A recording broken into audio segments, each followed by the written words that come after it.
Hi, I'm Sergeant Suggs with the Dearborn Heights Police Department here today to talk about our new training simulator from MILO. This is the Theater 180 version. This simulator has over 1,200 scenarios that we can go through.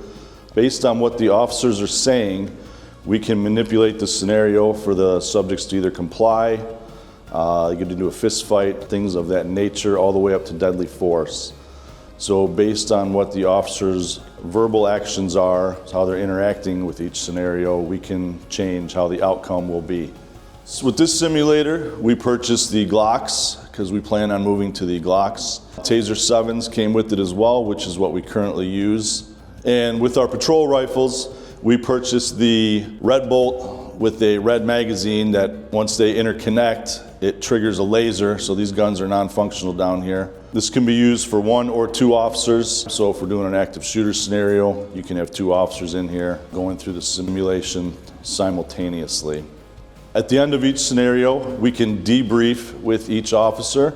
During the debriefing, however, us as trainers manipulate the scenarios. Say the subject complies, we can have the officer go in the next room into our defensive tactics room and actually have a subject in there where they actually have to put them in handcuffs. So if there was a shooting and the subject was down, we want the officers to call on the radio, shots fired, put the handcuffs on the subject, start CPR and render aid immediately.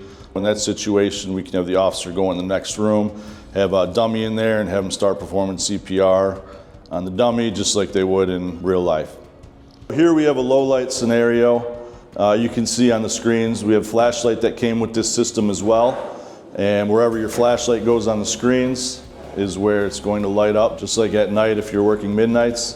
This is also going to help the officers think that they have to pay attention to their surroundings, because in these types of scenarios, if we do go low light, they're not going to be able to see what is around them.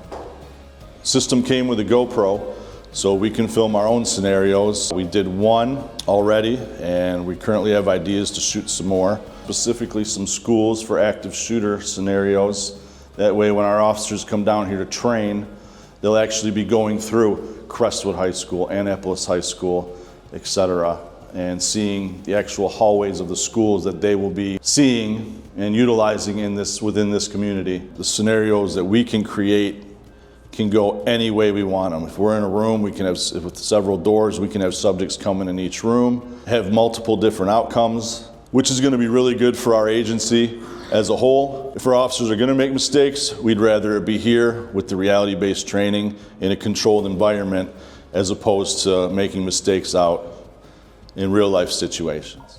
So a lot of these scenarios we're going to be training our officers in as well. The certifications can go to MCOLs. We will submit them to the state, and there will be MCOLs approved for such things as de-escalation, use of force.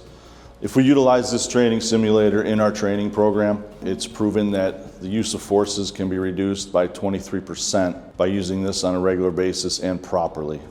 In the long run, this training simulator is going to make it safer for our officers because they will make better decisions in the long run by going through different scenarios on a consistent basis through our training program.